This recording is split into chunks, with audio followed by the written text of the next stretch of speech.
पीले दांत वाली बहू। रंजना कभी ब्रश नहीं करती थी। उसे कितनी बार उसके माँ बाप ने डांटा, लेकिन उसका कोई असर उस पर होता ही नहीं था, जिस कारण से उसके दांत पीले पीले हो जाते हैं। शादी के बाद अरे बहू, वैसे तो तुझ में कोई कमी नहीं है, पर तेरे दांत इतने पीले कैसे हैं बेटा? कैसे मतलब?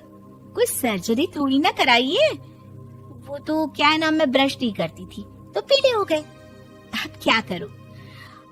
आप कहें तो लाल करवा लूं या फिर काले? यार ये क्या है, क्यों माँ से लड़ रही हो? लड़ रही हूँ?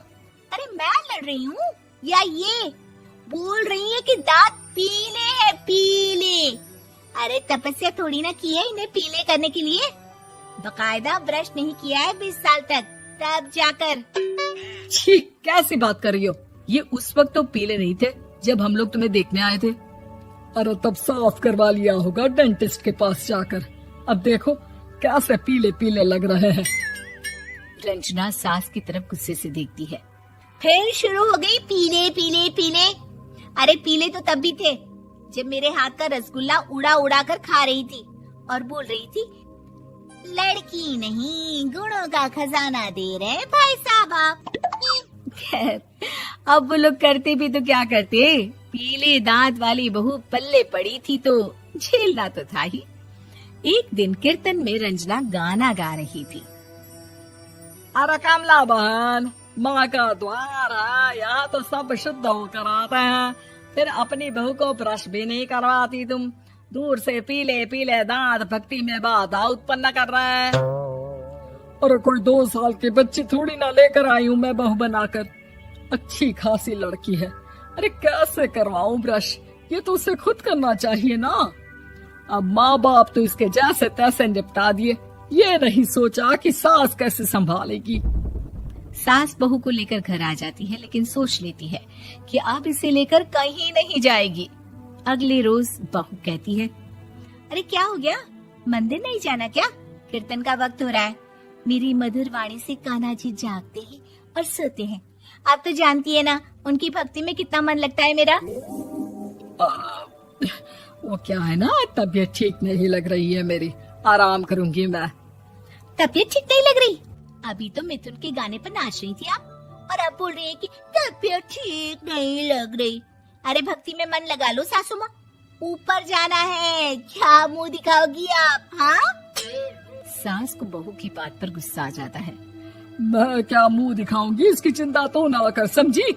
अपने मुंह की चिंता कर, जो ये पीले पीले दांत लेकर हर जगह पहुंच जाती है। पता है लोग कितना मजाक बनाते हैं। ना जी ना, मैं नहीं जाना कहीं तेरे साथ।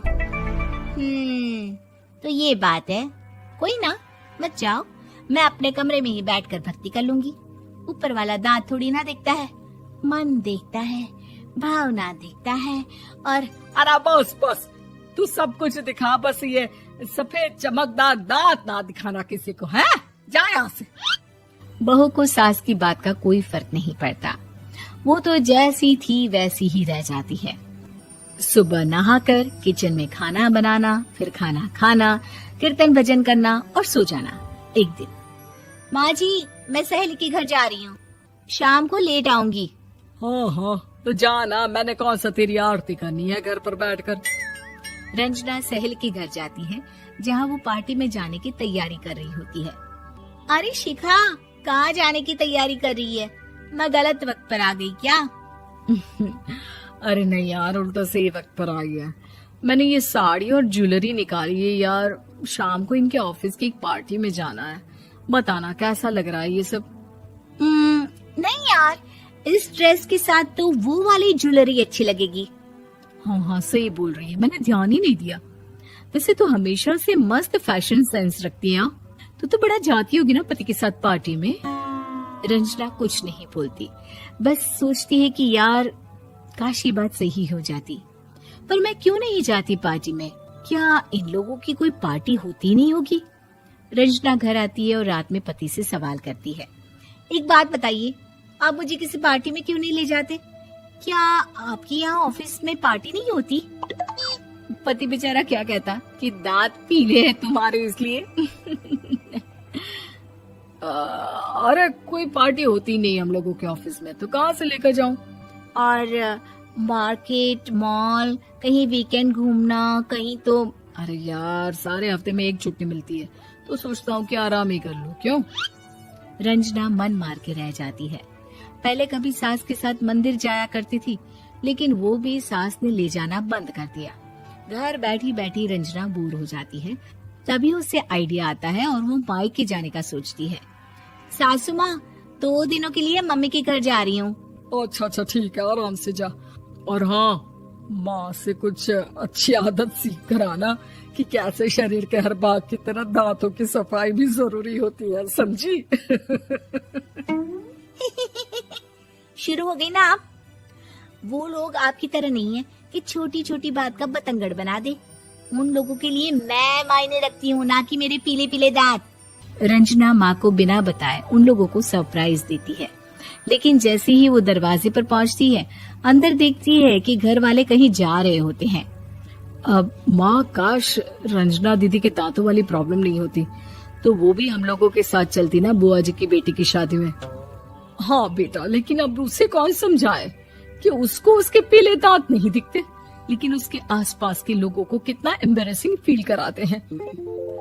मुझे तो कितनी बार उसके स्कूल की टीचर ने शिकायत की कि उसके साथ कोई लड़की बैठना भी नहीं चाहती, और ना ही कॉलेज में कोई उससे बात करना चाहता था।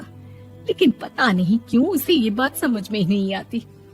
कोई कमी नहीं है उस लड़की में, बस यही कि दांत पीले हैं।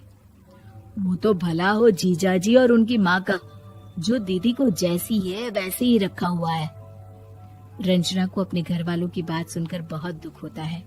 वो सोचती है कि वो क्या करे, लेकिन फिर वो सीधा डेंटिस्ट के पास जाती है, अपने दांत चमकाती है और कसम खाती है कि वो रोज ब्रश करेगी। अरे क्या हो गया? तुम तो 2 दिनों के लिए गई थी ना, पर कोई ना, अच्छा है, चलो आ गई तो। रंजना सास के सामने आकर खड़ी हो जाती है और पूरी स्माइल करती है, उसके चमकदार दांतों को दिखाती हुई। हैं? चले मंदिर। माँ, मुझे माफ कर दीजिए, मैंने आप लोगों को बहुत एम्बैरेसिंग फील करवाया। मैं आज से रोज ब्रश करूंगी।